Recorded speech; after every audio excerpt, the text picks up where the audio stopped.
Okay, so man, that ending, that really has me sad. That actually made me tear up.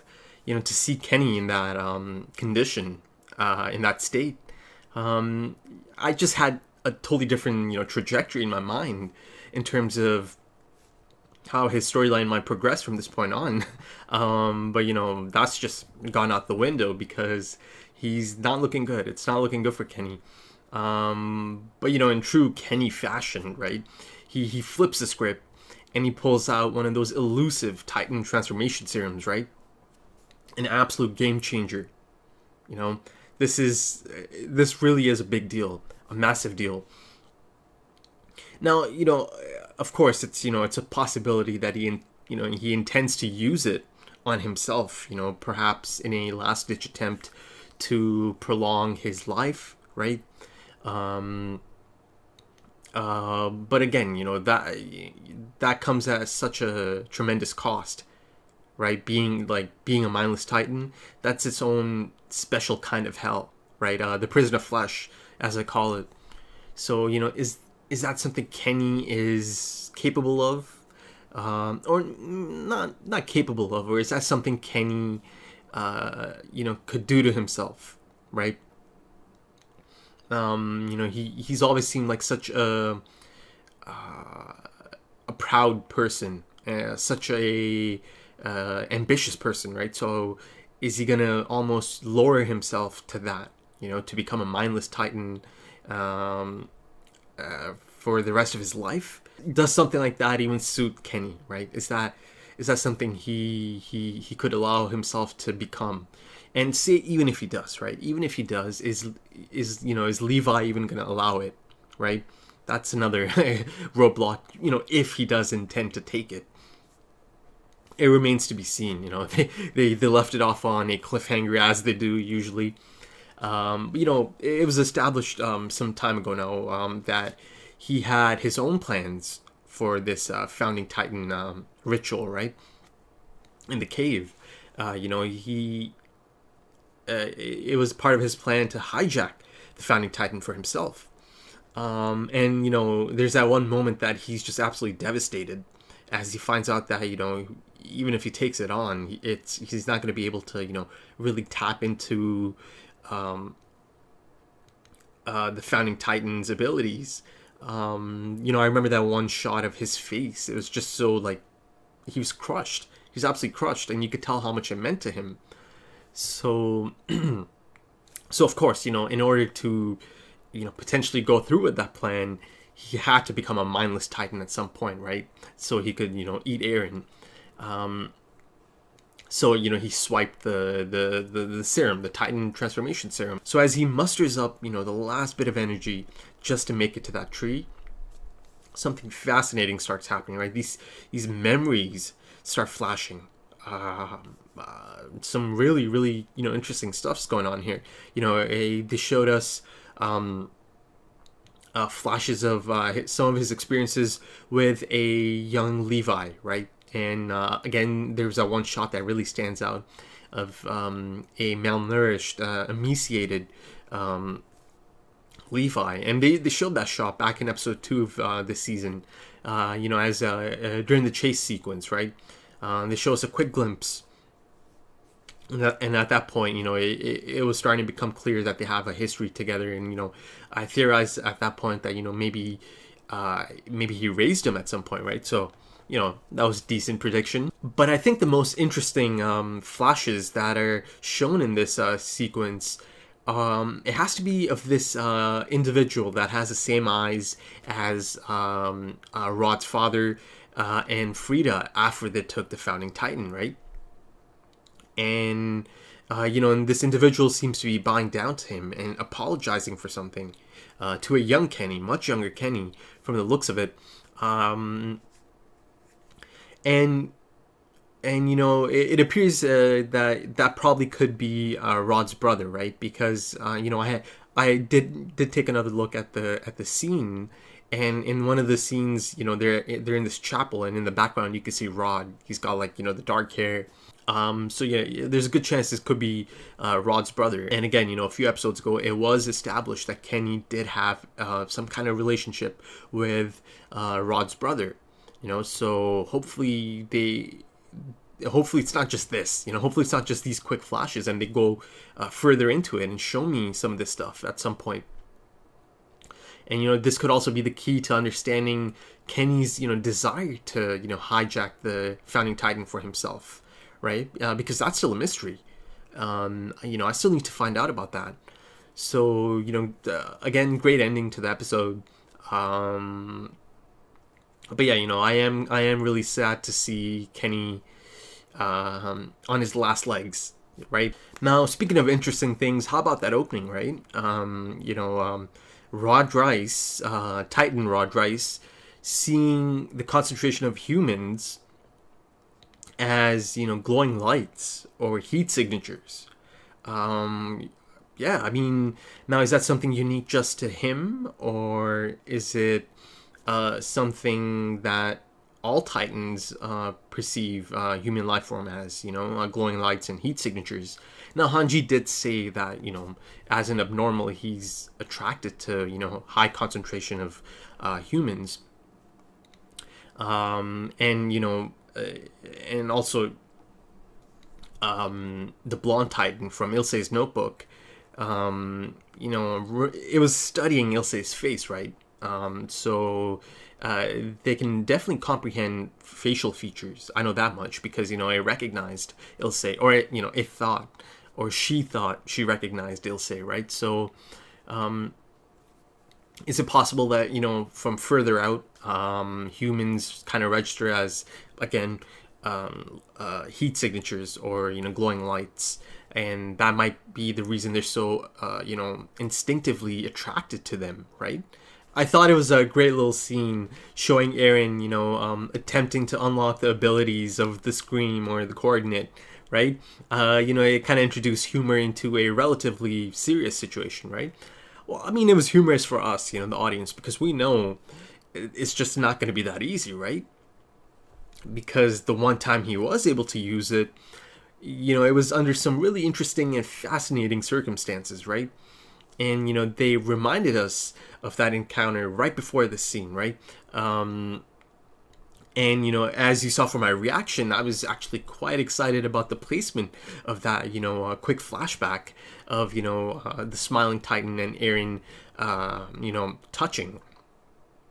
And, I'm excited because, it kind of further supplements and adds to my claims from my episode 6 discussion, and I claim that, I believe that, indeed, it was the touch that made it possible, right? So, the placement of that quick flashback really excited me. And furthermore, in storytelling terms, it's such a fantastic transitional hinge, right? Something held common by two scenes or counterpointed between them, right? And a lot of times these hinges can end up being insights, right? That us, the audience, can go back and gain as they seek answers. And that's why I'm so, and that's why I was so excited about the placement of, that scene, because I firmly believe the importance of the smiling Titan and the touch is being reiterated right before they go into the scene at hand. Right before showing us Eren attempting to trigger it again. Essentially, this showed us, why Eren's attempts in the cart are futile, right? It's not going to happen. So I think in Go Writing, you can almost always find links between scenes, The link that joins the tail of scene A to the head of scene B, right? Otherwise, the sense of progression kind of stumbles, right? Eren Yeager. Man, I gotta say, I'm really becoming attached to him, especially after this episode. And, it appears that I might have spoken too soon in the last episode about him exiting the, the crisis phase or the self-doubt phase. Because once again, he's confronted with this need to change, right, in this episode.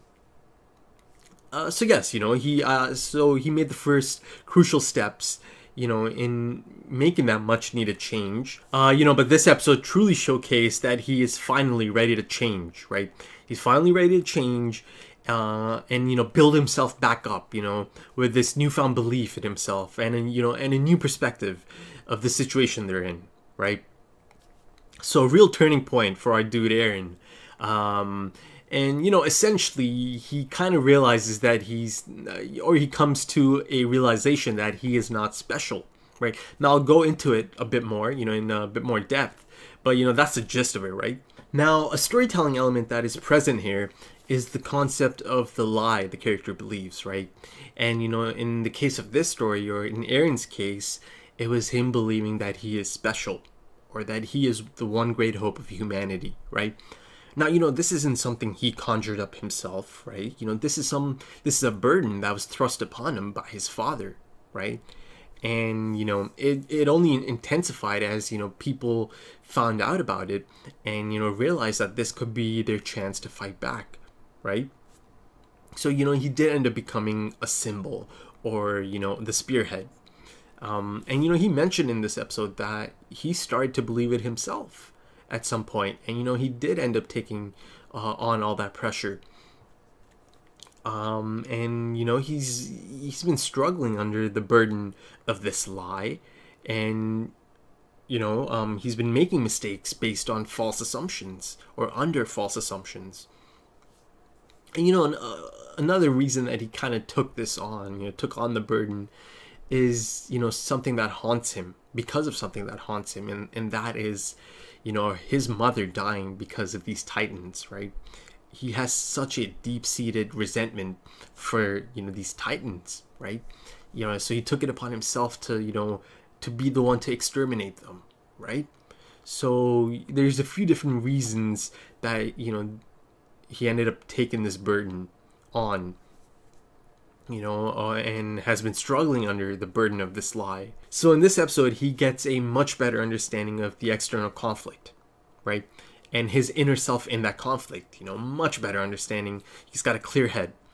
And he sees that, there's so many people fighting for the cause, and, they're not special. They know they're not special, right? And, he sees that they're doing the job, and they're not sulking about, kind of like he was at that moment, right? And, I feel like there is a crucial turning point here, and Armin helps him get there, and I'll get into that in a bit. But, he realizes that, maybe I should probably get over myself, right? He's actually so disgusted with himself that he feels the need to hurt himself, for being a sulky brat. So it's quite symbolic that, he felt the need to beat out that part of himself, right? The part of himself that he believes is holding him back, or has been holding him back, right? So great moment, great symbolism there. He's got a clear head now.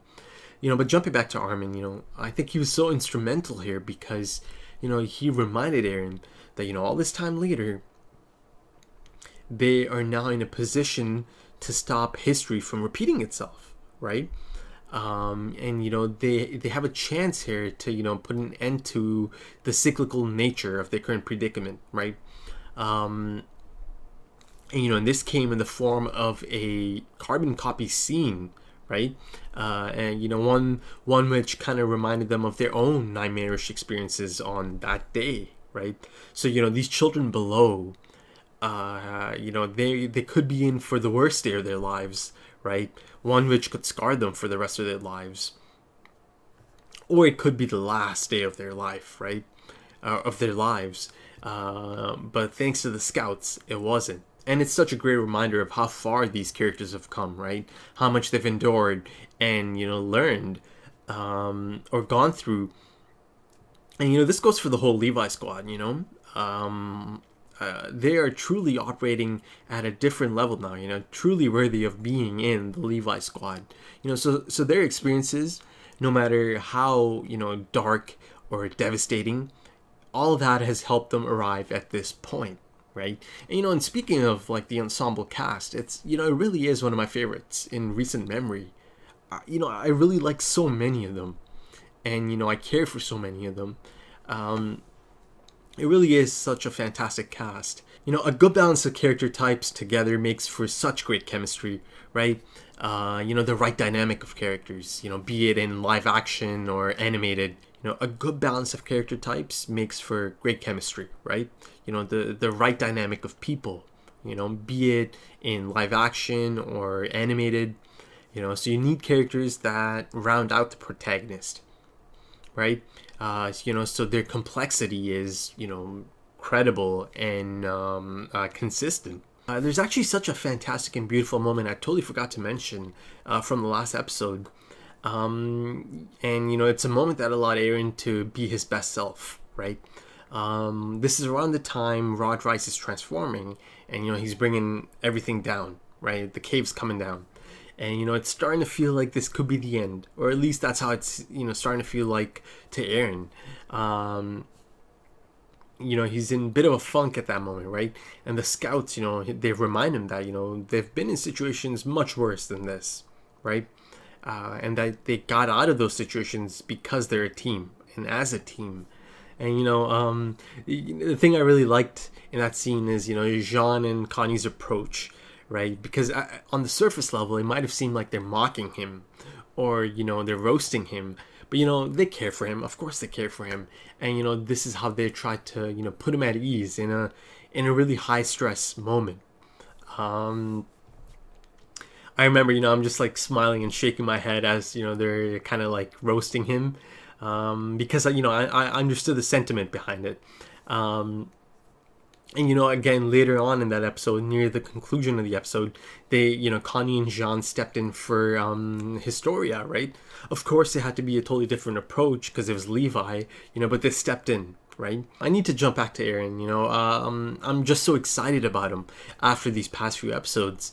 You know, I have this newfound interest and attachment to him. You know, in the past, I have found him to be a flat character. But, you know, in these past few episodes, you know, they've painted him in a different light with some much needed character growth, right? And character development.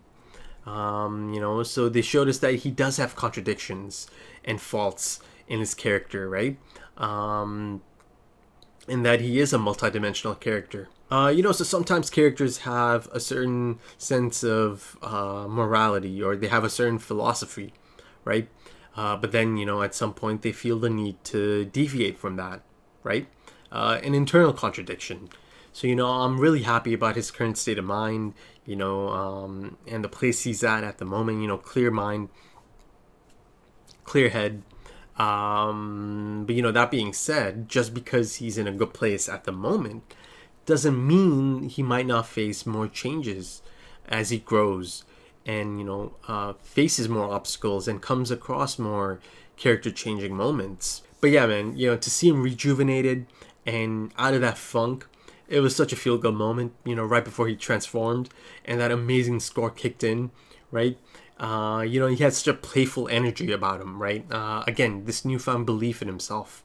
But, you know, as he's running in and he's got the payload over his shoulder, and, you know, it kind of goes into slow motion and that amazing tracks playing in the background or the score. Oh, man. You know, I got teary-eyed. And, you know, the reason I got so emotional at that moment is because I just felt so goddamn proud of him in that moment, right? It felt just so good to see him out of it, you know, and being his best self, or trying his best to be his best self, right? And how about that shot? Holy shit, you know, the commander gives him the green light and he just appears out of the smoke. Oh my god, that's iconic. That's easily one of the most iconic shots of the anime. You know, that's like Hall of Fame status.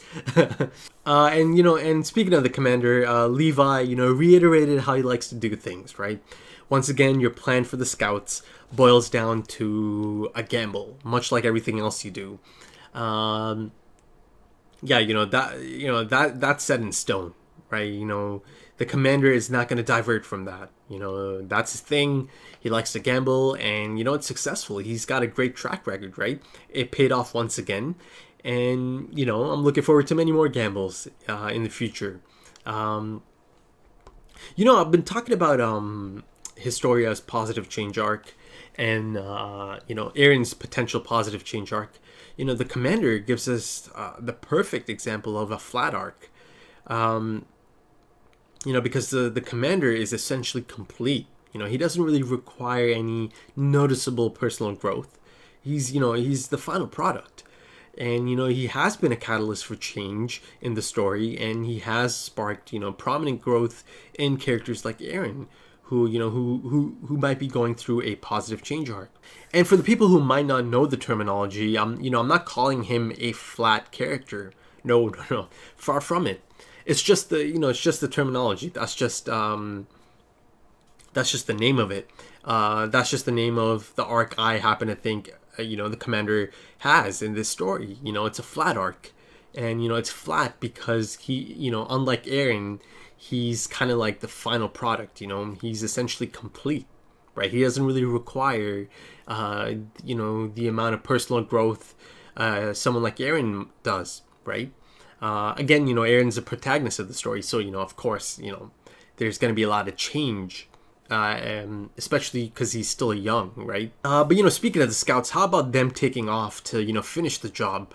Oh my god, some beautiful animation on display. That whole scene was just brilliant, you know, just fantastic. And of course, you know, the grand finale, the finishing blow was landed by Historia herself, right?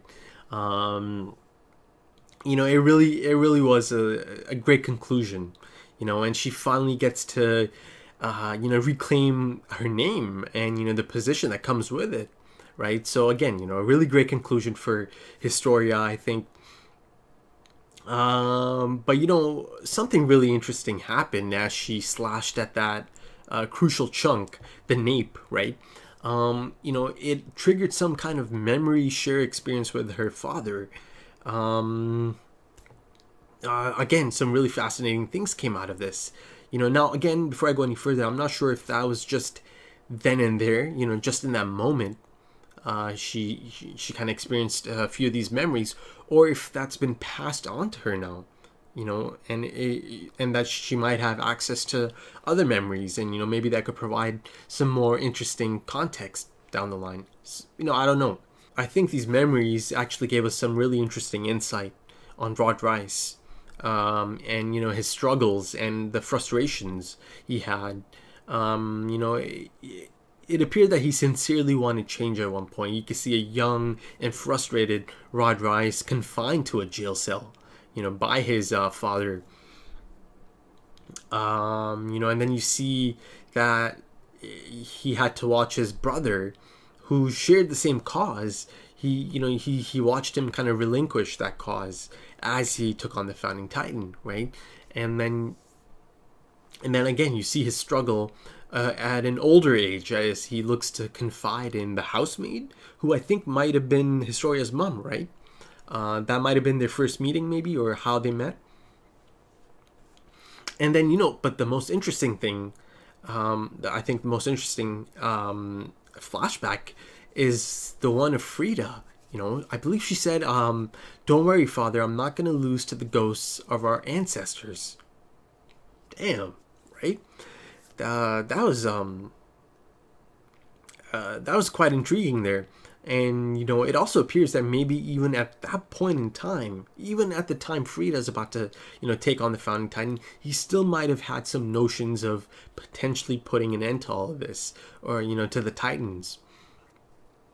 But yeah, you know, some great insight at the end. You know, and also it is a goodbye to a interesting character, man. Rod Rice was an interesting character, you know. He wasn't an evil person, but he was a frustrated person, you know, a frustrated figure. Okay, so I think that's about it. If you enjoyed that, please hit the like button. You know, leave your comments. Let me know what you guys thought. All right, so thanks for checking that out. Take it easy.